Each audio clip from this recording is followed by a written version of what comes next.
गुरुजी एक प्रश्न और था, आप दाढ़ी मूछ क्यों नहीं रखते हैं? आप कहें तो रखने लग जाएं। नहीं, सभी साधुजन रखते हैं, इसलिए मैंने पूछ लिया। नहीं, आप आज्ञा दें तो मैं रख लूं। नहीं, आप सभी चैनल को सब्सक्राइब कर लीजिएगा। जो भी यूट्यूब पर देख रहे हैं चैनल को सब्सक्राइब कर लीजिए और शेयर कीजिएगा। राधे राधे दोस्तों, स्वागत है आपका हमारे यूट्यूब चैनल रिएक्शन वायुषा में। बात करेंगे हम आज ऐसी महिला की जो कि पंडाल में आती है और कहती है, गुरुजी क्या हम राधा कृष्ण और राम सीता की पूजा एक साथ कर सकते हैं? अगर हम एक साथ कर सकते हैं तो क्या हमें इसका पुण्य भी अलग अलग माध्यम से प्राप्त होगा? आइए दोस्तों देखते हैं इस विषय पर गुरुजी ने उस महिला को क्या समझाया। आज का वीडियो बहुत ही ज्ञानवर्धक होने वाला है, बीच में छोड़ के ना जाइएगा, बने रहिए हमारे साथ इस वीडियो के अंत तक। के लिए आपके आश्रम में क्या रह सकती हूँ? तो फिर आपके घर में अभी कौन है? घर में तो सब है, लेकिन मैं सबको छोड़ दूंगी। नहीं नहीं नहीं, छोड़ना कुछ भी नहीं है, छोड़ना ही तो नहीं है। बस आपके चरणों में रहना चाहती हूँ। आप तो आते रहो, माताओं का दर्शन करते रहो, कथाएं सुनते रहो, और आप अपनी गृहस्थी, शादी हो गई आपकी? हाँ जी। फिर पति कहाँ है? पति अपने घर है, मैं अपने घर हूँ। क्यों, शादी के बाद बच्चे हुए? बच्चे हैं, 3 बेटे हैं। फिर बच्चों का क्या होगा जब आप सब छोड़ देंगी तो? बस जो मतलब नसीब में जब यही है। नहीं जी, नसीब आप ही बनाएंगी ना, नसीब आप ही बनाएंगी। बच्चों को संस्कार दो। तो 2 लड़के मेरे माँ पे हैं, एक मेरा लड़का छोटे वाला मेरे पास है। मतलब हाँ, तो बच्चों को पहले पढ़ा लिखा के योग्य बनाओ, संस्कार दो, अपनी माँ होने का कर्तव्य करो। जब आप बूढ़ी हो जाना, आ जाना, दरवाजे खुले। ठीक है महाराज जी, धन्यवाद। खुश। मेरे इष्ट सीताराम जी हैं, और जो है गोपाल जी की, लोग कहते हैं कि फिर गोपाल जी की सेवा करो, सीताराम जी की करो, तो मतलब दोनों का नाम ले तो कृपा हमें दोनों की प्राप्त होगी कि एक की? भैया आप में से कोई हमें ये बताओ कि राम जी और कृष्ण जी में बड़े कौन हैं? राम जी। राम जी बड़े हैं? हम अपने हिसाब से हम तो नहीं मानते, लेकिन हमको किसी ने मना कर दिया कि मतलब सीताराम जी को एक की शरण में जाओ, और कई बार कथा में भी सुना कि अरे मेरी बहन सुनो जी। सीताराम राधे श्याम ये 2 नहीं हैं। जी। वही भगवान नारायण राम बन के आए, वही भगवान नारायण श्री कृष्ण बन के आए। जी। त्रेता में राम बने, द्वापर में कृष्ण बने, कोई अंतर नहीं। जी, राम तो कृष्ण में जरा भी, वही राम है वही कृष्ण है। भारत में यही बड़ी विडंबना है कि लोग राम और कृष्ण में भी अंतर मानते हैं। अब बताइए, तो फिर गोपाल जी की सेवा कर सकती हूँ ना? गोपाल जी, राम जी ही गोपाल जी हैं। अयोध्या में गोपाल जी को रामलला कहते हैं, वृंदावन में गोपाल जी को लड्डू गोपाल कहते हैं। तो राम, अयोध्या में आप जाएंगे ना तो वहां पे कहेंगे रामलला है। अयोध्या में गोपाल जी को क्या बोलते हैं? ये तो रामलला है। और वृंदावन में गोपाल जी। तुलसीदास जी एक बार आए थे वृंदावन, तो तुलसीदास जी से किसी ने कह दिया कि आप तो राम के भक्त हो, फिर कृष्ण जी को माथा क्यों झुकाते हो? तो तुलसीदास जी उस समय दंडवत कर ही रहे थे, तो झुक के रुक गए। ताने मार दिया किसी ने, रुक गए। तुलसीदास जी ने कहा कि अब तो माथा तब ही झुकेगा जब आप इनको, हमें तो पता है कि आप ही राम हो, आप ही कृष्ण, पर ये मूर्खों को जरा आप बताओ। मैं तो एक ही मानती। तब फिर राम जी, तब श्री कृष्ण, तब क्या लिखा है वहां पर? गोस्वामी जी के दोहा लिखते हैं कि कित मुरली कित चंद्र का कित गोपियन के साथ, अपने जन के कारण श्री कृष्ण भये रघुनाथ। श्री कृष्ण क्या बन गए? रघुनाथ। किसके लिए? अपने जन के। तो वो तो एक ही है, पर अब भगवान वहां ऊपर सब एक है, यहाँ लड़ने वाले 2 हैं। तो आप लोग ठीक कर लो, बाकी एक ही तत्व है, राम भी वही है। आप सीताराम सीताराम जपो, चाहे राधे श्याम जपो, एक ही बात है। राधे राधे। गुरुजी आपके चरणों में मेरे परिवार की तरफ से कोटि कोटि प्रणाम। खुश रहिए। गुरुजी हमारे पति 2 महीना पहले आपसे मंत्र लेके गए थे, अब वो रास्ता भटक गए, आपसे मिलना 5 मिनट। बुलाओ, कहाँ है? बुलाओ आपके पति देव को। कहाँ चले गए रास्ता भटक के प्रभु जी? नहीं गुरुजी, रास्ता नहीं भटके हैं। बताओ। ये गुरुजी आपका तो हम पूरा जो आपने बताई विधि वो पूरा करते हैं, पर गुरुजी जैसे सत्संग में दूसरी जगह चले जाते हैं उसके लिए बोल रही हैं। नहीं, सत्संग तो कहीं भी करो, हम ये नहीं कहते कि बस हमारी ही बातें सुनो। सभी संत महापुरुष हैं, सबका सत्संग आप कर सकते हैं, पर जो रास्ता है वो सही रास्ते पे चलिए, कहीं से भी चलिए, सही रास्ते पर चलिए। गुरुजी वहाँ पे ये बताते हैं कि नारायण और मतलब नारायण की भक्ति नहीं, कृष्ण की भक्ति करिए। अच्छा, तो ये है। एक तो हम इस भेदभाव से परेशान है बड़े। जी गुरुजी, यही है कि मतलब कि नारायण कृष्ण सबके हैं, कलयुग के जो भगवान है वो श्री कृष्ण है। हाँ, कलयुग क्यों? कलयुग में भगवान श्री कृष्ण है, राम नहीं है क्या? नारायण नहीं है? सुनो बेटा, माइक दोनों को। बेटा सबसे ये बोलना कि मूल तत्व तो भगवान नारायण ही हैं। जी। जब भगवान राम नहीं थे, जब वो दशरथ जी के पुत्र नहीं बने, तब वो क्या थे? तब नारायण थे, क्योंकि कौशल्या जी के यहाँ प्रकट क्या हुआ? 4 भुजा में प्रकट हुए थे ना राम जी। प्रकट भये भुजचारी, 4 भुजा। तो जब वो राम नहीं थे तब नारायण थे, और जब देवकी पुत्र यशोदा पुत्र जब वो कृष्ण नहीं थे तब क्या थे? वो तब नारायण थे। तमद्भुतम बालकम अम्बुजेक्षणम चतुर्भुजम शंख गदायुधायुधम। तो वो नारायण ही थे, नारायण ही राम बने, वही श्री कृष्ण बने। गुरुजी यूँ कहते हैं कि गीता में उन्होंने कहा कि कलयुग में जो रहेगा मैं श्री कृष्ण है। हाँ, गीता में लिखा है। अरे भाई, गीता में भगवान ने कहा मैं ही हूँ कृष्णस्तु भगवान स्वयं। भगवान कृष्ण स्वयं भगवान है, वो ये कह रहे हैं। तो हमको तो ये दिमाग में डाल दिया कि नारायण की भक्ति तुम गलत कर रहे हो, श्री कृष्ण की भक्ति। हाँ, चलो, यदि आप नारायण की भक्ति को गलत कह रहे हैं कोई बात नहीं, ठीक है, तो चलो आप कृष्ण की करो, हम कथा श्री कृष्ण की तो सुनाते हैं। जी बिल्कुल। फिर तो कृष्ण में, अब भागवत जी में पहले राम जी का जन्म होता है, फिर श्री कृष्ण का जन्म होता है। जी ठीक। प्रकृति ही परमात्मा है या प्रकृति माया है? प्रकृति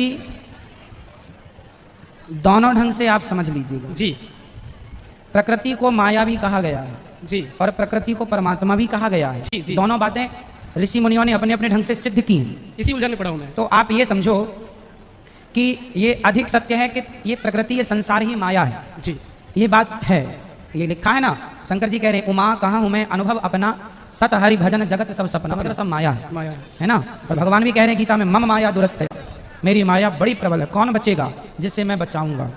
भगवान कह रहे हैं जिससे मैं बचाऊंगा वो बचेगा, नहीं तो संभव नहीं। इसलिए संसार माया है, इसलिए संसार से बच के रहना है, भगवान की शरण में रहो। जी अब इसे ऐसे समझते हैं, जेल में दो लोग होते हैं, एक तो कैदी, जी दूसरा जेलर।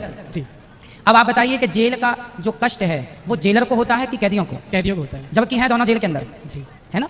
उसी तरह जो संसार के बन के रहेंगे, संसार हो गया जेल, जो संसार के बन गए वो तो कैदियों की तरह दुख पाएंगे, और जो भगवान के बन गए वो रहेंगे संसार में और जेलर की तरह आनंद से रहेंगे। भगवान के बन जाओगे तो सुख है। इसी माया में दो लोग रहते हैं, एक सांसारिक और एक भगवान के भक्त। सांसारिक लोग रोते गाते रहते हैं और भगवान के भक्त हर हाल में खुश रहते हैं, ये सोच के सब माया, सब ईश्वर की लीला चल रही है। इसलिए भगवान के बन के रहोगे तो आप माया में भी रहोगे तो माया परेशान नहीं करेगी। जी अच्छा गुरुजी, मैं वीरवार के व्रत बहुत लंबे समय से कर रहा हूँ, लेकिन मैं ये पूछना चाहता हूँ कि जैसे एकादशी का जो व्रत होता है, तो क्या मैं वीरवार के व्रत को स्थापित करके और एकादशी का व्रत कर सकता हूँ मैं?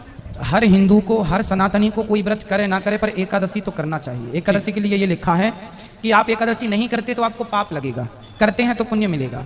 एकादशी दो ही स्थिति में नहीं करना चाहिए, या तो आप छोटे से बच्चे हैं तो मत करो, और बहुत बुजुर्ग हो गए हैं तो मत करो। बाकी आप ठीक ठाक हैं तो कोई व्रत भले ना करो, एकादशी करो। यदि नहीं कर सकते तो फिर चावल ही मत खाओ, चावल तो मत खाओ उस दिन। द्वादशी के दिन चावल से व्रत पूरा होता है, पर एकादशी के दिन हम हिंदुओं का सर्वश्रेष्ठ व्रत है एकादशी, इसलिए करना चाहिए। जी गुरुजी एक प्रश्न है, जैसे हमारे बाबा चाहे हमारे पिताजी पूजा चढ़ाते थे, दशहरे की अष्टमी, सावन की सप्तमी, तो हम लोग चले गए कुछ निरंकारी मिशन में, सब पूजा छूट गया। हरे राम राम राम। तो क्या सर पूजा हम चढ़ा सकते हैं? और फिर गुरु मंत्र लिया है आज तो आपसे। पूजा में क्या चढ़ाते हैं? वही जो है चूड़ा कसार चाहे वो सब चलता है, मतलब कुल देवताओं की पूजा। हाँ हाँ कुल देवता। देखो जरा आप लोग कितना भटक जाते हैं। आप बताइए वहाँ जाके कुल देवताओं की पूजा भी आपने छोड़ दी? हाँ निरंकारी मिशन जैसे चले गए, तो उन लोगों ने क्या बंद करा दिया सब? हाँ सारे पूजा पाठ बंद करा दिया। फिर क्या शुरू कराई? बस वही, बस तुम बसते रहो निरंकार में, बसते रहो, तू ही निरंकार, तू ही निरंकार, तू ही निरंकार, तू ही निरंकार। बस ले। फिर पूजा फिर किसका? आपका जो है नहीं, किसका ध्यान व्यान कराते हैं? फोटो वगैरह किसकी रहती है? कुछ किसी का नहीं है। तो आपका जो है देखने लगे, इसी पर यूट्यूब पर देखे तो जो है आप सुनने लगे, तो यहाँ पे आके आपसे जो है मिलने लगे। तो आप बताइए क्या किया जाए? कोई बात नहीं, अपने पितरों की, अपने इष्ट देवता की, अपने कुल देवताओं की प्रार्थना करो, क्षमा करो प्रभु हम रास्ता भटक गए थे, और वापसी तुरंत उनकी जैसी पूजा करते थे वैसी पूजा करो। महाराज जी की जैसे मेरे एक बेटी है, बेटा नहीं है, जैसे जब मैं खत्म हूँ तभी भी तो आप कहते हैं कि पिंडदान दिए जाते हैं, तो हमारे तो बेटे है ही नहीं, पिंडदान ना दिए जाए। बेटी देगी गया जी में बेटियां भी पिंडदान देती हैं। केवल गया जी में बेटियों को भी पिंडदान देने की शास्त्र इजाजत देते हैं कि बेटा नहीं है तो आपका पूरा बेटी कर सकती है पिंडदान इत्यादि, और सदगति हो जाएगी, उसमें कोई बुराई। और आप तो जीते जी पुण्य करेंगे, इसके बाद ही सदगति हो जाएगी, जरूरत नहीं है। तो जैसे हम भी अपने मम्मी पापा के अकेले थे, हाँ तो आप करें, यदि हम करना चाहें आगे भविष्य, अभी तो मेरे पापा हैं, मम्मी एक्सपायर हो गई हैं पिछले साल, तो अभी आगे तो अभी तो आपके पापा करें अपने पूर्वजों के लिए, जब पापा नहीं होंगी तो फिर आप कर देना अपने पापा का, ठीक है। एक प्रश्न और महाराज जी, जैसे आप भी ना कर पाए ना तो आपका बेटा कर सकता है। हमारे बेटे है ही नहीं, एक बेटी है। हाँ तो बेटी कर सकती है। एक प्रश्न और महाराज जी, कि जैसे मतलब हर एक लड़की के लिए है, हमारे लिए नहीं, कि जैसे एक बेटी अकेली होती है तो क्या उसे अपने माँ बाप की सेवा करने का कोई अधिकार नहीं होता है? करना चाहिए। तो फिर समाज करने क्यों नहीं देता? इतना कलेश क्यों किया रहता है कि अपने माँ बाप को देख रही, अपने माँ बाप को देख रही? समाज अब क्या करें, समाज तो अब ऐसी भी है कि सीता माता पर भी आरोप लगाती है, तो समाज का कहाँ तक ध्यान रखोगे? इसलिए अपना काम करते रहो, लोग क्या कह रहे हैं उसके चक्कर में ना पड़ो। सेवा करो माँ की, पिता की, अपने कर्तव्यों का निर्वहन करो, सास ससुर की भी सेवा करो और अपने माँ बाप की भी करो। सास ससुर की ज़्यादा करना, माँ बाप की भले कम हो, क्योंकि वही लोग आरोप लगाएंगे कि आप तो उनकी करती हो, हमारी तो करती नहीं हो। इसलिए बैलेंस बना के चलना चाहिए। तराजू के दो पलड़े हैं तो दोनों को बराबर मेंटेन करना होगा। यदि आप अपने सास ससुर की सेवा करें, पति का भी ख्याल रखें, फिर अपने माँ बाप का भी रखें, तो सब चलता है। यदि माँ बाप को ज़्यादा समय देंगे तो आपके पति ही कह देंगे कि लो हमारे माँ बाप को तो समय देती नहीं हो, और तो एक बैलेंस बना के चलना पड़ेगा, ठीक है। राधे राधे राधे राधे।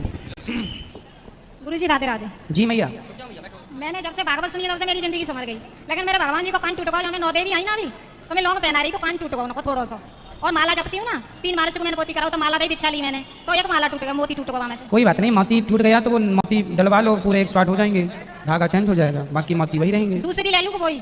उसी में भी एक मोती और डलवा लो, यदि कोई बनाने वाला नहीं दूसरी ले लो। और जो ठाकुर जी को थोड़ा सा कान ठाकुर जी को विसर्जन करके दूसरे लेना। कहाँ विसर्जन कहाँ? यमुना जी में। यमुना जी पे। अच्छा अच्छा गुरु जी ठीक है। और ये कह रही हूँ मेरे घर में पता होना सबने पी लिया है, 3 बालक है, 3 होना है, मेरी तबीयत सही ना है, मैं परेशान हूँ। थोड़ा योग एक्सरसाइज किया करो मेरी माँ। क्या करते हैं, कौन सी आसन करती हो? अनुलोम विलोम करती हूँ। हाँ और 2-3 करती हूँ सुबह सुबह। ठीक है। और गुरु जी बड़ा लड़का मैं पी लिया हूँ ना, तो एक पंडित जी ने हमें बताई कि उन पे उठानो कर लो, तो मैंने उठानो करो छोड़ दे भाई माता को। लेकिन 5 साल से मैंने पूजा छोड़ दी पहले। अब तो मैं जब तक भागवत सुनी, जब से मैं भगवान जी की बहुत सेवा करने लग गई हूँ, ताते पहले नहीं करती।